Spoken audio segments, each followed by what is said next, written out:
Alors, dans l'actualité de ce lundi 14 juillet, d'abord, c'est que nous apprenions la semaine dernière le décès de M. Claude Mercier. Il était l'époux de Dame Monique Beaulieu et fils de feu Dame Alida Caron et de feu M. Paul Mercier. M. Claude Mercier, qui était originaire de Montmagny. Il laisse dans le deuil, outre son épouse Monique, Mme Olga Giroux-Mercier, conjointe de M. Yvon Mercier, son frère, M. Yvon Mercier, son frère, ainsi que Claire, sa sœur, conjointe de M. Roger Mainville, Céline et Denise. Claude Mercier a fait carrière dans le domaine des communications à titre d'annonceur, d'abord à CKBM à Montmagny, après quoi CAGB La Pocatière, CJLR à Québec, qui est devenu après quoi CJRP, Télé 4, RDS Chasse et Pêche, et il a également animé à TQS et a terminé sa carrière chez Ameublement Tanguay à titre de responsable des commandites. Il a été entre autres animateur à Télé 4 à Québec avec De tout de tous. Vous vous souviendrez sûrement de cette émission en compagnie de Nicole Boulanger dans les années 60 et 70. A été Monsieur Météo pendant près de 20 ans. Il a aussi travaillé à TQS avant de devenir responsable des commandites, comme on l'a mentionné, chez Ameublement Tanguay, avec qui il travaillera jusqu'à sa retraite. Donc, toute l'équipe de CMA TV désire offrir à sa famille et ses amis ses plus sincères condoléances. Formaca, 25 ans d'inclusion et d'innovation au service de la collectivité. L'année 2025 marque un jalon important pour Formaca, une entreprise d'économie sociale bien ancrée dans la région. Depuis maintenant 25 ans, Formaca se consacre à offrir des emplois utiles et valorisants des personnes en situation de handicap, contribuant ainsi activement à leur inclusion sociale et économique. Ce 25e anniversaire est l'occasion pour l'organisation de rendre hommage à ses employés, de remercier ses clients et partenaires et de faire rayonner sa mission afin d'accroître son impact. Donc, pour souligner cet événement, il y aura plusieurs événements là, au cours de l'année pour souligner ce 25e anniversaire. Et on apprenait par ce communiqué de presse que deux réalisations marquantes illustrent bien cette volonté de se dépasser. D'abord, la fabrication des premières urnes funéraires de Formaca, fruit d'une collaboration innovante avec la coopérative funéraire des Deux-Rives. On n'était pas au courant de ça. Et aussi l'implantation d'une cellule de fabrication robotisée qui démontre la volonté de Formaca de moderniser ses opérations et surtout de rendre ses postes de travail encore plus accessibles aux personnes en situation de handicap. C'est 107 personnes qui travaillent chez Formaca, dont 82 qui vivent avec un handicap, qui évoluent principalement dans les domaines de la transformation du bois et de la sous-traitance industrielle. Alors, Formaca, qui a connu un chiffre d'affaires de 4,8 millions de dollars au cours de la dernière année. Donc, belle entreprise et bravo à Elisabeth Caron, qui en est la directrice générale, et toute son équipe pour ce 25e anniversaire. La MRC de Montmagny qui franchit une étape décisive dans son virage numérique en lançant officiellement sa première cohorte structurée de formation en intelligence artificielle.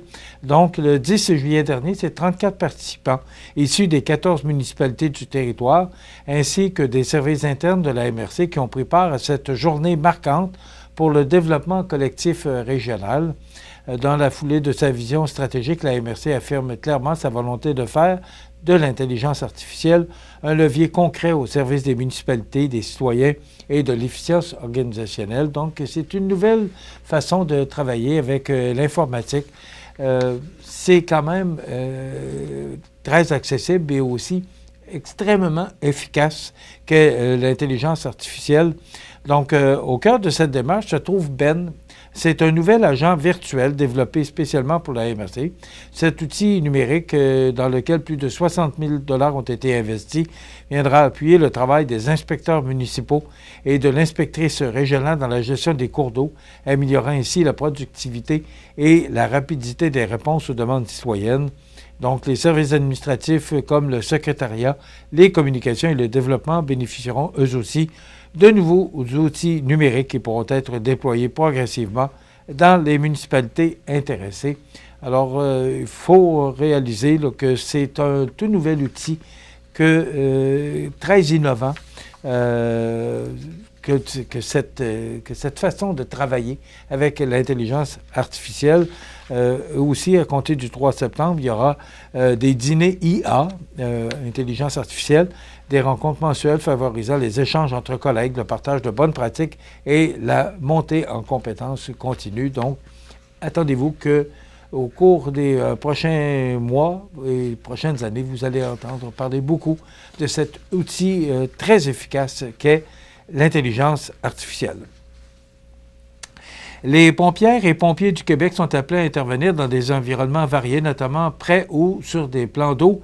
Jusqu'à tout récemment, vous savez, les pompiers maintenant, ce n'est pas que prévenir ou d'intervenir dans des services ou de donner du service incendie, mais maintenant, les pompiers sont appelés avec des pinces de désincarcération, sont appelés sur des accidents.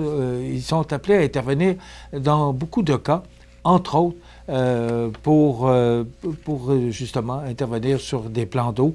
Bien, ce qu'on nous dit, c'est que la pratique courante consistait à porter l'habit de combat incendie, le fameux bunker suit, peu importe la situation. Or, cette habitude est aujourd'hui remise en question par des tests révélateurs menés par la CNESST.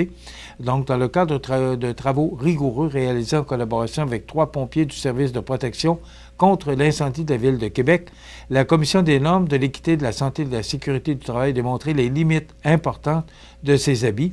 On nous dit que le bunker suit flotte pendant quelques minutes. Il s'imbibe rapidement d'eau, gagnant en moyenne 34 kg ou 75 livres et devient lourd, encombrant et dangereux, on comprend. Donc, un pompier équipé de cet habit se retrouve alors en situation de vulnérabilité, risquant la noyade et nécessitant à son tour des secours. Alors, face à ces constats sans équivoque, la CNESST rappelle qu'à moins de 2 mètres d'un plan d'eau et en contexte d'inondation, le port d'un vêtement de flottaison individuel est obligatoire. On termine là-dessus. Vous avez sûrement vu et connu les précipitations qu'on a reçues particulièrement hier. Là, mais on a beaucoup d'eau. La rivière, ce matin, qui est assez haute, merci, mais je ne pense pas qu'il y ait de danger. Je vous en parle souvent. Là. Il y a comme une échelle là, qu'on peut voir du côté de la rue du Bassin, de l'avenue du Bassin, là, et la ville se sert de ça justement pour voir à quel niveau est rendu l'eau de la rivière, pour voir si on doit intervenir. Mais rassurez-vous, là, ce matin, je vous dirais même qu'elle était moins haute que la semaine dernière. Mais quand même, j'ai pas vu ça souvent, parce que moi, je demeurais sur le bord de la rivière quand j'étais jeune. J'ai pas vu la rivière du Sud haute à ce niveau au mois de juillet. Même, des fois, on pouvait traverser sur les roches. Alors, la rivière qui est passablement haute, et ce qu'on nous dit, c'est que c'est une année qui s'annonce désastreuse. Beaucoup d'agriculteurs là, qui voient leurs champs inondés. Même, je voyais des champs samedi qui étaient inondés, puis pourtant, il a fait beau pendant quelques jours la semaine dernière. Alors, c'est notre été. En tout cas, pour le mois de juillet, là, on fracasse déjà des records de précipitations.